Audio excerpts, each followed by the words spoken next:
Good afternoon, everybody out there watching us today. We are live again this week with ZEISS Conversations. I'm Tony from ZEISS. I'll be hosting this afternoon, as always. We've got some new guests in here and a new friend sitting in as well. We're going to talk about sleeping in your car, watching the meteorites go over as you're time lapsing, all kinds of great things with our guest. And let's meet him now. It is ZEISS Ambassador James Cawley in the center square today. Hey, James, how's it going? Doing great. How's everybody doing? We're great. Yeah, we're glad you could join us today. I do want to hear the story about time lapsing overnight. I think that's an awesome one, and some of the other pieces that you've been shooting for us as well. James is here today to talk about videography and commercial capture and all things that kind of crossover between using some film lenses, using some photography lenses, but generally it's all about moving image capture. On your left, you're going to see Tracy Page sitting in as one of our interviewers, and on the right, new to us today is Mr. Rich Scally. Rich is here as well as representing Zeiss on the photography side. He's our sales specialist, and he's going to be talking about all things photography with James as well. So welcome to all of you. Thanks, Tony. Thank you. So, James, why don't you give us a little bit of information about yourself, how you got into photography, why you chose, to move to video and film capture, and what you're working on currently. Yeah, absolutely. Well, my name is James Cawley, and I'm based out of Utah, USA, where I have a company called Center Star, where we specialize in tourism and recreational marketing video. And we also do a lot of photography, but I ended up getting into video when I was actually in high school. It was some high school video classes, and it just called to me, and I've been stuck ever since. Just it's a passion, it's a calling. And so I went to school. I did some marketing in school, and started doing the business stuff. And then I just kept calling back to me. So about 7 years ago, I started a company and just kept going down that video path, and just kind of felt myself drawn towards what I like to do on the off time. And that was get out into nature and tell those stories about people going out and recreating and the places that everybody wants to go. And I thought, well, how can I make that my job? How can I Awesome. get paid to do that? And so I just kind of put the rubber to the road, and 5 years later, that's what I'm doing. I support myself that way and look forward to every project that I get. And I know a lot of projects that we've worked on together have that kind of I bring my style to it. And I know we'll take a look at some of those, during this call. And um, that'll be a lot of fun to share that with everybody. Yeah, no, it's excellent. I know when I started it's about 3.5 years now ago. The person who was outgoing had recommended you to do some more stronger work and to actually become an ambassador with Zeiss. And at the time, she had kind of wanted to lean towards, hey, this is this great photographer I know, but he kind of does video too. So maybe you might want to look at him. I think he's a good candidate. And actually, since you and I've been working together, it's been all video. We've been really trying to push some of that those crossover lenses. I know for some of the photography lenses we've been using, but also we're dabble in some of the cinematography lenses as well. Absolutely, yeah. And I've used quite a few different combinations, and everything from Loxia to CP3s and CZ2s, and all of them are great, and they all have their very specific needs, and on every production. It's great to kind of be able to test the waters as an ambassador and kind of get my hands on some of these amazing lenses and shoot some cool stuff for you guys. Sweet. So you said a lot of your clientele is in the tourism base. So most is that national parks or state agencies, or is it more independent groups as well? Yeah, so our base and some of our strong clients and some of my favorite clients are Utah state parks. We have some of the best state parks in the world in Utah. And so as part of my job, I get to help showcase those parks and get to drive people to go visit those parks and Awesome. show everybody what's so amazing about those in a visual way. And then as well as Visit Salt Lake, we work with them quite a bit, showing all the reasons that you can come to Salt Lake, from Sundance to skiing. Yeah, And no, we've had a great time being out there for Sundance and enjoying some of the just the beauty that's out that way. Certainly a lot of fun and a lot of things to capture out there and enjoy. Have you always been in Utah, James? I grew up in Pocatello, Idaho, so not too far away, but always kind of been in a small town. I live in a small town now it's growing. I live in Eagle Mountain, Utah, which is just outside of Salt Lake. But when I moved here, I'm in my home office. But when we first moved here, we had antelope that would come up into our backyard Wow. and you could see the stars. And now they're kind of building around us, but we still love it out here. But yep, small town to small town. Well, Midwest, has it pretty much always been in the Midwest? Yep, it's always been, it's always been Idaho or Utah, and I do most of our work is out this way, and it's I have a real attachment as you'll see in some of this work, to the desert and the mountains, and I love coming out and visiting, you guys out there, but here it's my home. I don't think I've never been. I've been to Idaho, but I've not ever been to Utah. So I Oh, look at everything that you capture with just a complete sense of wonder and awe because it's so different than what I know being born and raised in the South. I mean, we don't have desert here, and we have a lot of light pollution, so we don't see those beautiful stars that you capture. well, I think we need a Zeiss ambassador trip to Utah. What do you think, Tony? I think I'm up for it. that sounds like a good. We haven't had a meeting of the minds, shall we say, ever. So that might be good. I'm in as long as I I think can we go. can go to Utah and we can socially distance, and I think that would be perfect. Absolutely.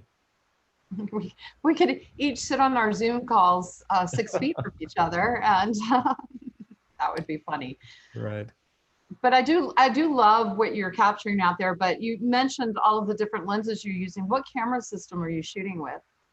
It really varies, depending on what kind of job we're doing. But kind of my go-to right now is a red scarlet, and so I'll use that in combination a lot of times with CP2, CP3s, and Milvus. I found that the Milvus series is actually, really amazing for video. I've shot a lot of what you see in my reels and a lot of what you'll see in these demos on the Milvus series.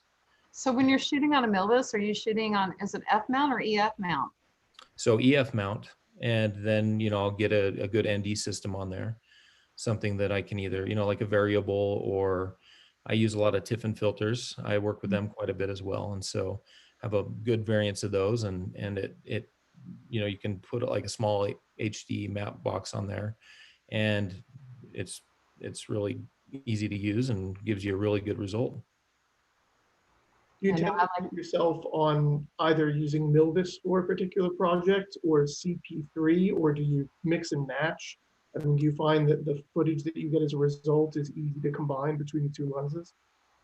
You know, I Yeah, that's a great question. I've combined Loxia with CP2 and Milvus in projects, but a lot of times it really depends on what that project is. So if I'm doing a tourism project, I can get away with that fairly easily because we're so run and gun, and I can throw something like a Loxia on a gimbal, or a CP3 even. It works amazing on a gimbal, where the CP2 sometimes are a little bit bigger, and so I can kind of jump back and forth and use those for their individual purposes, and it fits together really well. I've been pretty impressed with how that works. So the color is pretty consistent across the lines of lenses. Yeah, they all have their own unique feel and their own specific purposes, but I've definitely mixed them before and cut it all together, and it's worked great. Are you using the Cine camera and lenses on your drone shots also? I'm using the Mavic Pro 2 for a lot of my drone work, just because a lot of the times where we're going, I need something I can throw in a backpack and take 3 or 4 miles, or on an ATV for 6 hours to get to, where we're shooting. So it's pretty lightweight and portable. Right. Yeah, I like to save the most of my camera bag for, my lenses and the cinema camera. Are you doing your still photography for the same clients, or is that with a different purpose in mind? Yeah, so with my company, what I found is over the years, when we've had slow times, I've tried to develop my own work. And so that involves creating our own films. and doing a lot of stock. So where a lot of photographers will do, stock photos, I started out doing that and ended up doing really well, and then started transitioning over into the video part of that. And as part of that strategy, it's to build a big archive of the things that we can use for our clients. And so, a lot of that is for us personally, but then a lot of our clients, as we move on with them, we're out there in these places anyways. And so I'll either bring in one of our photographers to do photography work, or I'll take some pictures while I'm out there, kind of in between. I'll always have my 5D with me, or my A7R2, and just get some pictures while I'm doing the video coverage. So if you're not specifically shooting stills for a client, you're kind of keeping an eye on what you might use for stock then? Yep, absolutely, all the time. And in fact, when I'm down in these places and have connections or hiring actors, sometimes it's nice to be able to add an extra day on and kind of think about that as a strategy for, minimizing my costs as far as creating that stock. So you said you run, I think you said you had a 5-man shop or 6-man shop. What are Yeah, the, currently we have 5 employees and around 15 contractors that specialize in different various things. so you kind of keep it so that you're all purpose. So Mhm. I know Tony had said something about going out with a single man rig for shooting, but how often do you do that as opposed to working with a staffed up? Well, a lot of what we do, we have to keep to 1 to 2 people. So where a lot of our competitors in the video industry, have a 4, 5, 6-man crew. I'm running wireless labs and having somebody operate camera while I'm directing, and we're a 2-man show, or we have a photographer with us and we're a 3-man show. And a lot of this is just due to restrictions of, getting into places. A lot of times we're jumping into an ATV with a driver, and we only have room for 2 or 3 people. And we're going out and filming people 15 miles away from where we started, and kind of having to run and gun that. So with COVID and everything, we've kind of had to scale things a little bit differently. And I can talk a little bit more to, what that's looked like across the scope here as we move on. But really, we keep things small, and then we have an in-house editor, we have an in-house metadata specialist, we have an in-house media manager, and then we have crew and contractors that go out in the field based on how much we need to scale. One of the things now that you bring it up, I was thinking when you shot for us the piece in Yellowstone, I know that it was a real challenge getting in there because if I recall at the time we had the permits, you had the permits lined up, but then there was a shutdown of the government and everything kind of got kiboshed, and we had to readjust the timing to go in there. Yeah, absolutely. And we deal with that, quite a bit. There's a lot of red tape that's involved, especially shooting in national parks. You need to get permits. You need to go through all the right paths to do that ethically, legally. And so when we shot Winter on the River, we applied for that permit a month out, and then we ran into the shutdown. And so that kind of threw us for a loop, and we had a snow coach booked, and we had to keep going through that process until finally we got it figured out. But then we made it down there, and we had a 3-man crew. We jumped in a snow coach and went out and explored Yellowstone in the winter, and really used the Milvus series lenses to showcase the beauty of Yellowstone. Yeah, that was really a fantastic piece. One of my favorite shots from that, and it always cracks me up. And we don't have time to get all the way through it now, but this was always my favorite screenshot from the piece. With you guys in the portable oven. On Yeah. the back of the truck. But really, it's a testament to just how portable you guys have to be. I know you were talking about really working out of your truck and keeping a tight crew and really kind of guessing or hoping for the best when you're setting up your kit. What is it? What are your go-to pieces of equipment when you're setting up something like a backwoods shoot? Yeah, absolutely. Well, first and foremost, I think, even for equipment, I think it goes out to crew, having the right people that know how to help in these environments. And so we've spent a lot of years, I work with a really good friend and employee, David Boyd, and he helps out a ton. He's in Winter on the River. Michael Brewer, he's in Winter on the River. And these guys know how to shoot in those environments. They know how to get the shots when we don't have the time to get the shots. They know when we can look at the sun and go, we got 35 minutes.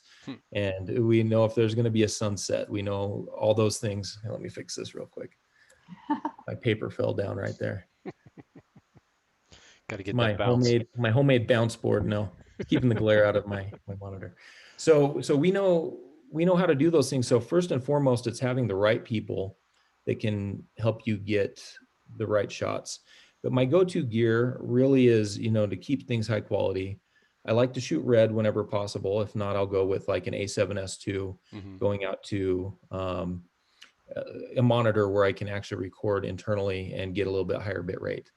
And so those are great. Lens wise, I am a huge fan ever since the first time you let me use the CP3s. I love those lenses. They have an amazing look, and the feel is so much different than the CP2, and they both have their really good benefits. But that set of CP3s just feels cinematic no matter where I take it. I can take it out in the middle of nowhere and I get a great shot. I can take it in a studio and I get a great shot. And they're so lightweight. I can throw that on a red, put it in a backpack, and carry 2 other lenses all in a backpack with me. Something like this one right here, just something easy to throw in and go. And then of course, you need, battery solutions and all that kind of stuff. And that's always a hard part. When I bought my truck, I needed to make sure it had a full-size power plug in there because I'm charging batteries. I'm just showing everybody Badlands just to get a feel for just how far out from civilization you are, and the fact that you can't get battery power. So Right. it definitely that ability to pack your bag and know exactly that you've got all those pieces are just excellent. But some of the color rendition on that you're able to achieve, it's just fantastic. And kudos to you for getting up to catch the early morning light or staying up late to catch the evenings. Really Yeah, fantastic work. if you see our eyes darting around, it's because we're watching it, because it's just so beautiful that we can't stay focused on James because we keep looking at his work. James, what are your favorite focal lengths? What are my favorite what? Focal lengths. You know what? I've always been a huge fan of 50. And that's just kind of been my go-to as far as just telling a story, just because it matches, my vision of what things are. It's not too distorting. But when I shot a few of these pieces that we're seeing here, I had the CP3 18, and that was fantastic. I kind of fell in love with that. I could throw it on a gimbal, and I hadn't worked with a cinema lens that was that wide that just felt so right before. And Have you so tried that's, the Milvus 15 yet? you know what, I have not. So like the 50 is definitely amazing. The 18 is amazing. I need to use the 15 Milvus. I have the 24, which is fantastic. And I use that for a lot of astro stuff. Yeah, I've got a 2021, but I really want to get that 15 back. That was just an amazing lens. I don't shoot wide because I'm always, 100 is my everyday lens. That's true. And so the 15 was a whole different perspective for me, but I'm loving these wide sweeping landscapes that you're capturing. So those are mostly on the 18 then on the CP3? Yeah, so a lot of the wides that you'll see on most of these are on that. A lot of the other ones are on 35 and just really, picking the frame well to keep that in. And the nice thing about the landscapes out here is you can be on a 35 and it still looks like you're on a 10. It's just the landscapes are just sweeping. That's fantastic. You had just mentioned about as well doing some time lapse, and I know you did a piece for us. Can you talk about how you approach setting up that kind of system? Because it's a little bit different of philosophy, at least technically, than shooting in other genres. Yeah, absolutely. So I've incorporated time lapse into my work quite a bit over the years because you really need time lapse to showcase the feel and the emotion with some of these places. When I went to New York, I was shooting with the Loxia series. I wanted something that was easy to transport, easy to get around, and something that people aren't going to be wondering what you're doing the whole time, you know, when Right. they see a big lens come out. And just to try to capture my first vision of New York. That was the first time I'd stepped foot in New York. And when you go somewhere for the first time, you have this feeling that never goes away. And so my goal with this trip was to capture that feeling on the lens as I saw it. So I think I saw more of New York through my viewfinder than I did in person that very first time I went. But to use that, you know, I shot that all on an A6500 with a Loxia, with the built-in intervalometer. And then a lot of the higher end work that I'll do, I'll use like a 5D or A7R2 and shoot on. You know, like one thing that was really great was to be able to try some of the cinema lenses with time lapse. I wasn't sure how that would work, but I got some of my favorite shots that I've ever gotten with those cinema lenses actually. I know we've already asked about the color consistency between the lens lines, but how is the color consistency switching back from the red to the Sony products? You know what? That's always a challenge, and that's always a color correction challenge.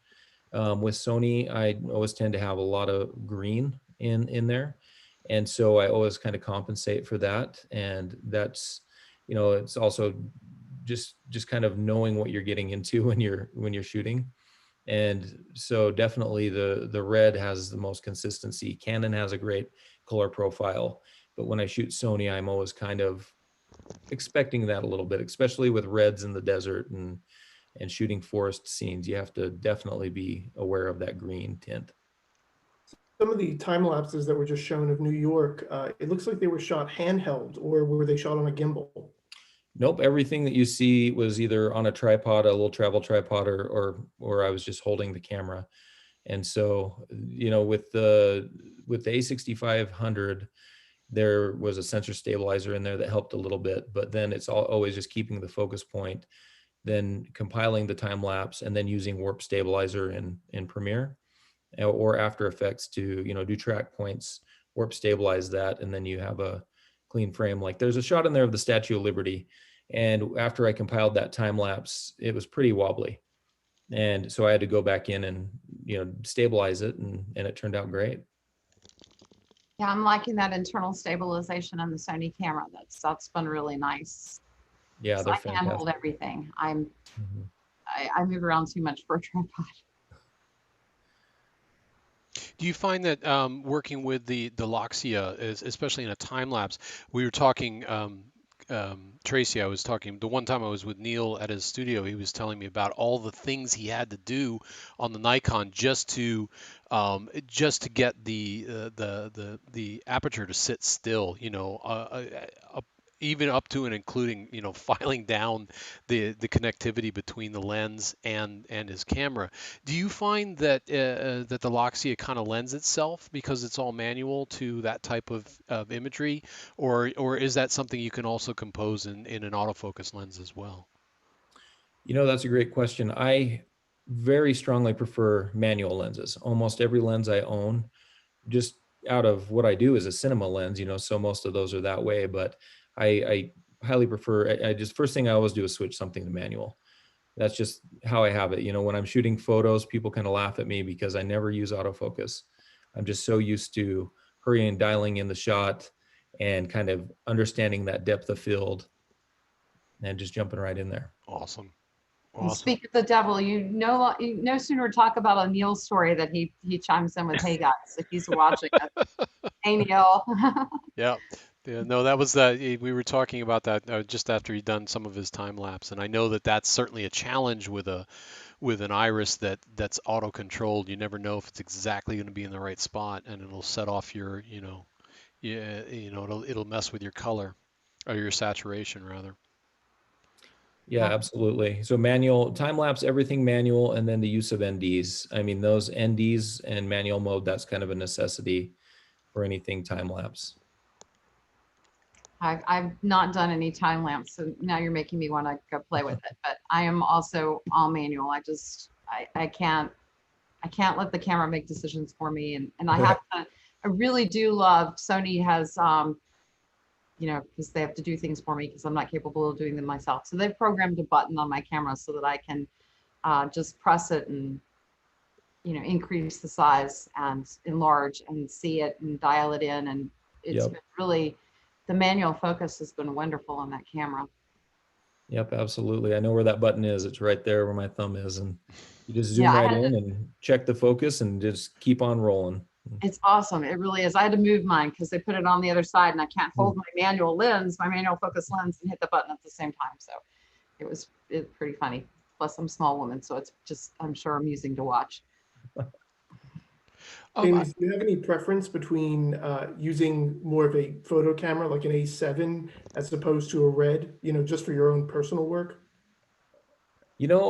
I'm lucky for the reason that I started with whatever I could get my hands on. And so I started with the photo cameras, and that when the DSLRs came out is really when I kind of stepped into this market. And so I have a very big attachment to DSLR, and I incorporated in my workflow very early on. And then when I could finally afford to buy a RED, then I understood. I'm like, okay, well, this looks so much better and it's so much easier in certain ways. But a lot of the work that I do, having a DSLR and just being able to throw that in a backpack and go somewhere is pretty handy. I don't have to carry V-mount batteries with me.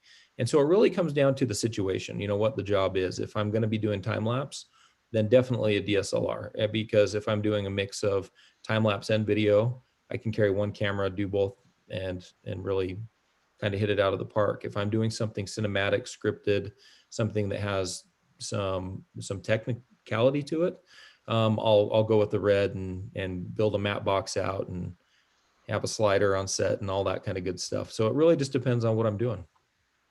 How lightweight and portable you have to be. What projects do you have coming up? Wow, I've been working on a film called Utah Explored, and that's just taking people through, and especially these last couple of months where we've had some time on our hands, is to really kind of jump on some personal projects. So this film is taking people between the core tourist destinations and showing them all the hot spots and kind of locals only places between there. And it'll be out next year, and it's going to be slated for streaming. And so that's been something fun. We've done a lot of VR lately. We've kind of stepped into that space where a lot of our tourism clients have said, let's wait on the promos because we have to see where this goes. And so a big part of our company has been to switch over to the virtual tours and interactive virtual tours. So you can experience a museum and click on the displays and actually have the displays pop up, or click on a certain artifact and see a little video about that.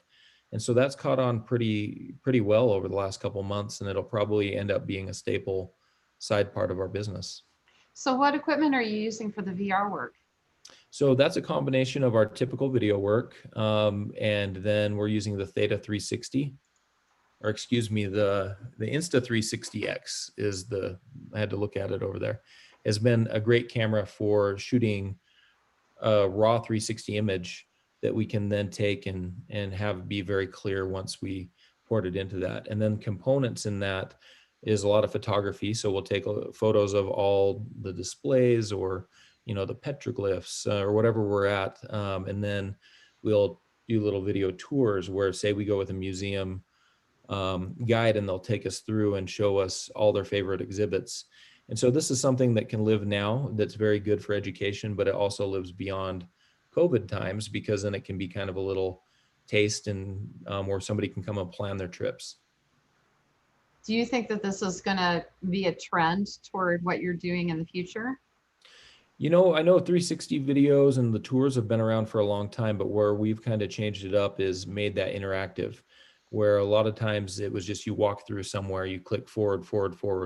Well, what we've done with our whole program here is you can interact with it. You can basically, it's unlimited to what you can do. And so it takes them to that environment, but then lets them interact with media within the environment. And so I think it's going to stick around a bit, and it's going to be part of what we do, but our core is always going to be, telling stories through video. Do you, when you're doing the VR work, are you, I'm sorry to stay on this point, Yeah. Are you doing the editing through the finished product, or you're providing footage to somebody else? Nope, we do everything in-house, start to finish. So from pre-production all the way through the actual coding process and delivery onto an online platform, we do it all in-house. I have to give you props on that one because that sounds like learning new things to me, and I don't know if I could wrap my brain around it. Yeah, it's been a lot of work, a lot of new things, but it's kind of one of those, with all of us in this industry, it's finding ways to adapt, overcome, and really find new ways to bring in income based on the tools and knowledge that we have right now. I just recently, so we have a VR studio here in Atlanta, complete green screen surround. And I was just touring that one, and I heard that the new Intel studio is using all of the Zeiss Otis lenses for their VR. So Oh, it's wow. something, yeah, that's a lot of information into all of those cameras. So I'm kind of Yeah. curious to see the product that comes out of those. It's Yeah. really kind of particularly interesting because what you're talking about is the volumetric studio, which is Yeah. a little different than that's what Intel set up, rather than virtual production, which is really, I think, is going to kind of catch on as people start to look for ways to reduce the number of actors on set. So it's kind of different, but yeah, no, and that's kind of the key. Not only do you need all of that metadata, but you need a good sharp image because all of the every lens has a little bit of something to it, but the Otis is probably about as flat as you can get across the focal plane, and it does help them to be able to reconstruct that data for a virtual product. Volumetric, thank you. I could not come up with that word. I Yep. just totally lost the word. We But we, we had a little internal training the last couple days on the difference between the two applications. So but it's really it's where everything's going. I mean, look to the some of the films that are coming out. Certainly Greyhound that's out now with Tom Hanks is shot mostly on a virtual stage. So. they're using it for 3D, 4D, volumetric, and VR, Mhm. and it's even creating holographs. So Oh wow. it's just really the technology is just fascinating. But I love that you are incorporating some of the VR into your work and you're looking at different paths. You also mentioned the stock. So I know a lot of our viewers are photographers who are looking for ways that they can diversify. So when you're doing the stock, what services are you using or that you've enjoyed using? What platforms? There's so many great ones out there now. One of my favorites and one I've worked with before has been Adobe Stock. And they have a great platform, integrates right into Premiere. Pond 5 is another very large one that is great. And they're just popping up everywhere. There's subscription sites, and so stock, I think, is something to go into for any filmmaker, even a photographer who wants to get into filmmaking. All these cameras will do that. And stock's a great way to start, a great way to learn.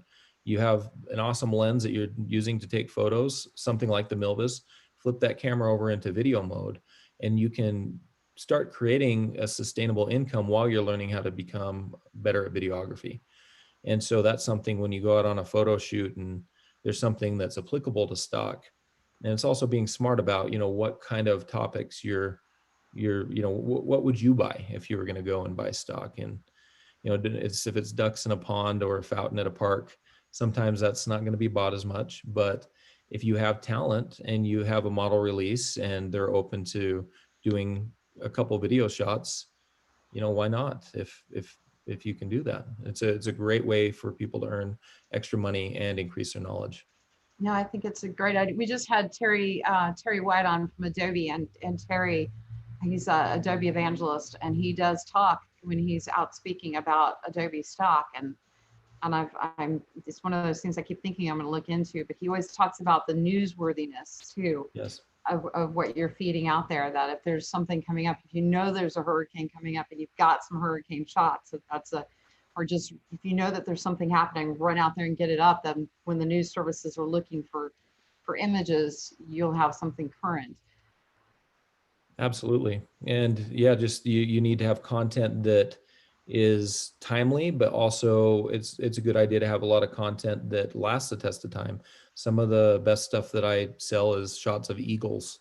people always need a shot of an eagle flying. So when I was in Alaska, I got some great shots of eagles flying around, and it just seems like, just those little things that have a message behind it, something that means more than just a shot.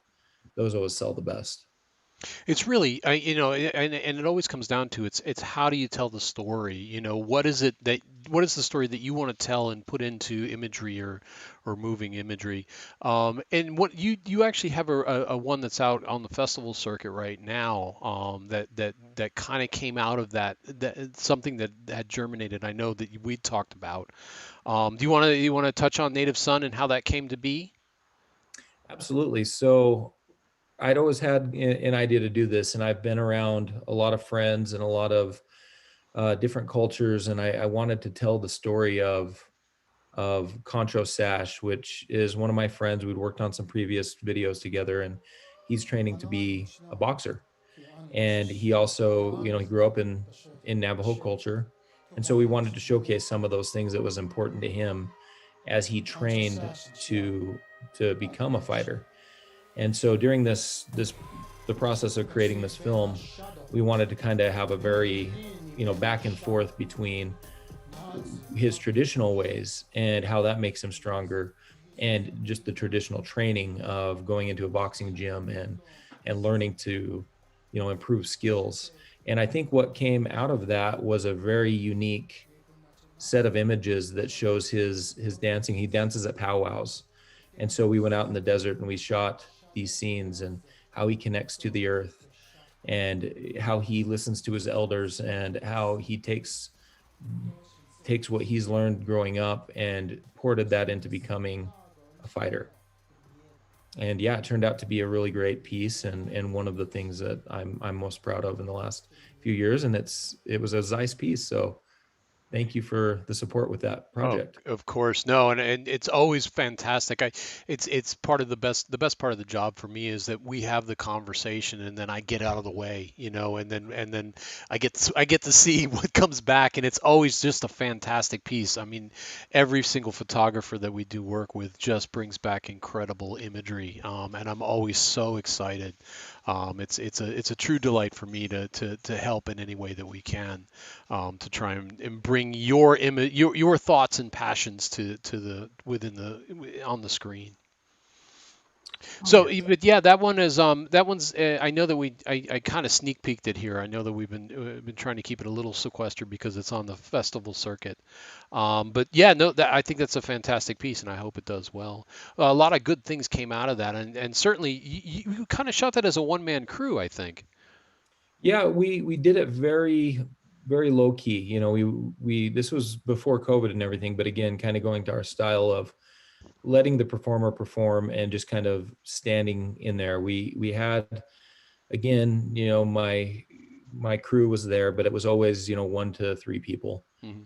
It never go over that. Some of it was me just going out and filming with him, but never more than 3 people. We did all the lighting, the sound, the production design, just everything. In fact, the gym that we shot in had no power. Oh And so we wow. had to call generators and figure out how to, do some lighting there in the boxing gym, and how to spotlight that in the correct way. And yeah, you'll see some of that in the behind the scenes. It was definitely great to have the CP3s there for that, because a lot of the low light conditions between the Hogan and then filming in the gym with no lights, Hmm. they were just fantastic. Things just popped. And you don't usually get that, especially just shooting straight into not very well lit conditions with cinema lenses. Yeah, it really is fun to watch, all of the things that you do to capture the looks that you get on film. It's just really excellent. Can you expand a little bit on how you lit that and incorporated the natural light? Absolutely. So there in the gym, they had a big opening that just kind of overlooked one of Salt Lake City's main streets. And so we used that natural light and had that, kind of stuck to that color temperature. And then we brought in some big 1Ks to just kind of blast off the walls and kind of spotlight. And then from there we could mess around with a little bit of different colors. So I'd bring in a blue or an orange, or I'd gel one of the 1Ks orange to kind of give a unique kind of teal and orange look. And so very, very minimal lighting. I mean, never more than 3 lights. It was, we'd all go grab a light, move to the next scene, go grab a light, move to the next scene, and listen to the generator and make sure nobody stole it outside. And make sure your generator is Right. still running. Yep. Exactly. So yeah, it was a way fun shoot. And then in the Hogan, same thing. We threw a 1K up at the top to kind of simulate a beam of light coming down, and then just used a big China ball to kind of give everything a nice tone. And So you're taking the natural light and then you're supplementing it with where you want specifically to the light to be, and not lighting the entire set. right, with photography, I love natural light, and I see how I can minimally supplement that. That's my style, is to just use very minimal light with photography to just accentuate things. With film, you have to have a ton of light. And so what I'll do is I'll look at how that natural light's coming in. Like in the Hogan, there's a nice beam of light coming straight down from the ceiling.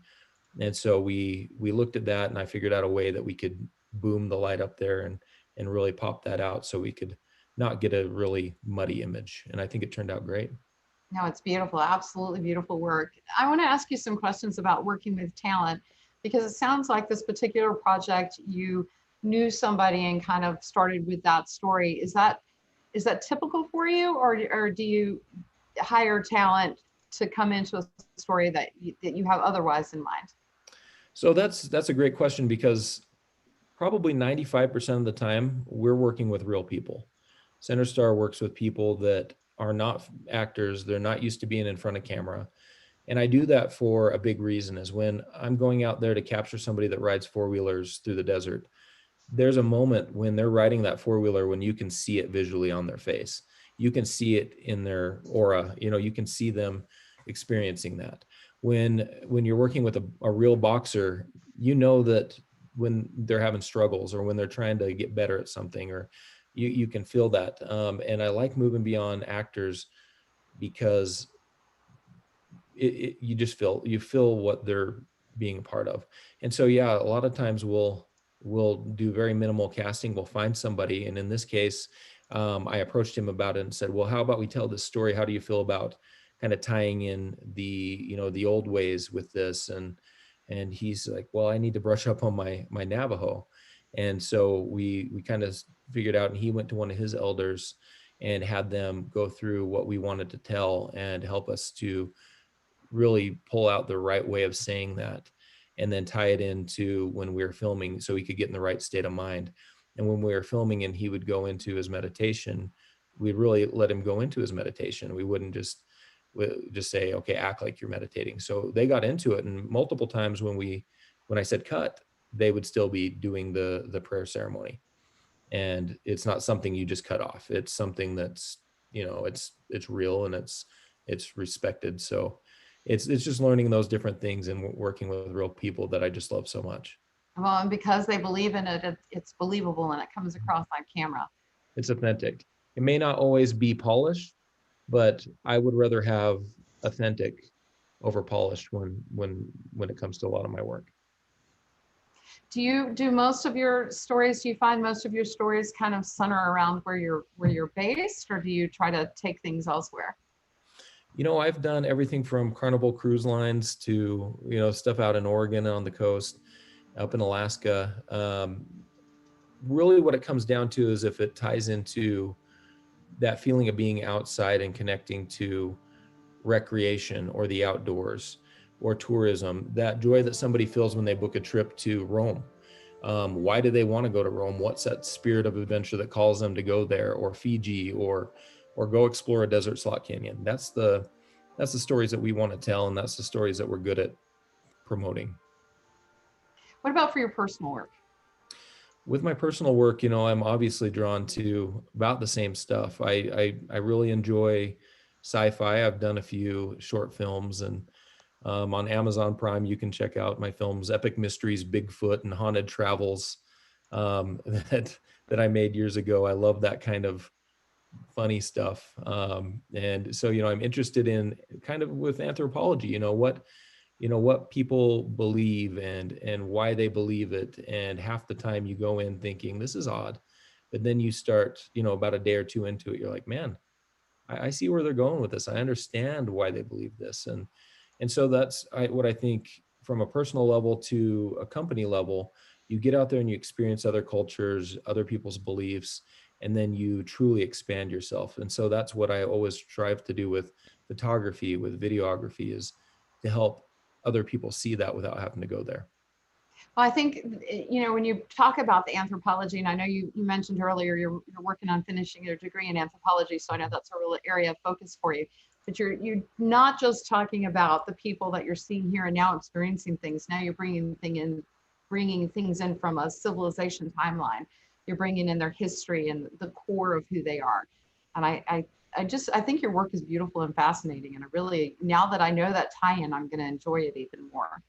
Absolutely. And, a lot with tourism, especially around here where we have such a long history, is to invite people to come and see these places and see this magic, and but also respect it and understand that it's not just there as a show. It's history, it's culture, it's people's, past, it's current people's, you know, beliefs. And so I think it's a unique thing to be able to do both things, either, promote protecting and respecting, as well as visitation and tourism. Now, the people that you work with, I know we've talked already about that you have 5 or 6 on staff normally and 15 contractors. Are these people that you've worked with for a long time? You have relationships around your story?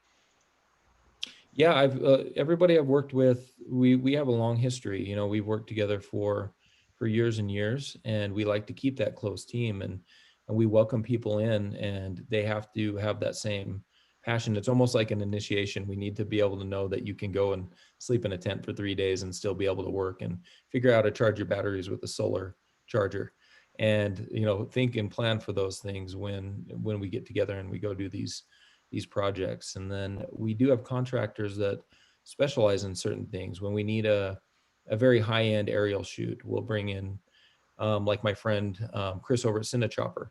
He's one of our contractors, and he'll come in and do fantastic work when we need somebody who can fly a Inspire 2 or a Red, something that's a little beyond what we want to do in house. And so it's finding that powerful team of people that you can trust, that all feel that same vibe and feel comfortable in the same areas, I think is very important. Hopefully come out of the pandemic, um, how do you foresee the business picking up, and what kinds of changes have you seen in the ways that people work? Yeah, absolutely. So in the film industry, I think it's thrown everybody for a loop, and everybody's been very good at finding unique things to do, and with this, like the VR stuff, and minimizing people on set and being safe and getting tested and keeping distance, and really paying attention to that's really kind of thrown things for a big loop. But coming out of this, I think everybody's going to come out stronger. They're going to be, I know I am going to be so much more appreciative of the jobs I get, the clients I have, and the industry that I work in. And I think that's going to, really propel those who are going to succeed to keep succeeding.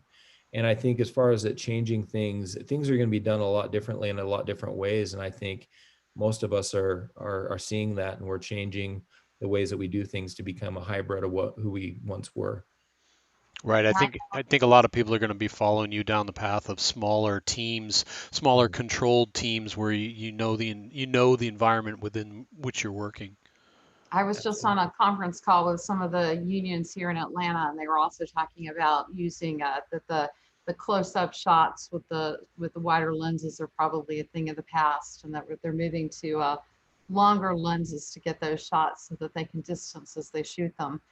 So it's going to change not just how we work with each other, but it's going to change the looks and the feel of our projects.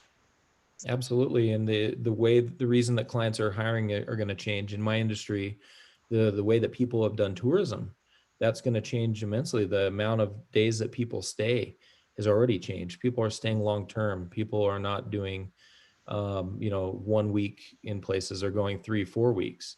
The American road trip is coming back, which is kind of cool. You see things like drive-ins and people traveling around in their cars, and experiencing that. I think that's a really unique thing that is going to alter, so many industries in just different ways, that it's those little things that are really going to just change things for forever. Well, I would imagine that's going to have a larger impact, positive impact on your tourism in Utah than it would in New York, because a lot of people are not looking for those close-in experiences. They're looking for places where they can go and it just be their family unit as they explore. So that you certainly have more of that to offer. Absolutely. And, we're working on some of that now, and we kind of call it the Griswold days, loading up the kids in the Yeah. station wagon and going around. But that's kind of a new tactic, and people are doing that. And it's, from my perspective, I think it's awesome that the amount of people getting back out into nature is just gone crazy. And that's just fantastic. Yeah, no, and I think that that's going to affect a lot of the storytelling too. I think you're Mhm. going to see a bit of a pivot, not only in how we capture, but the stories that we choose to capture as well.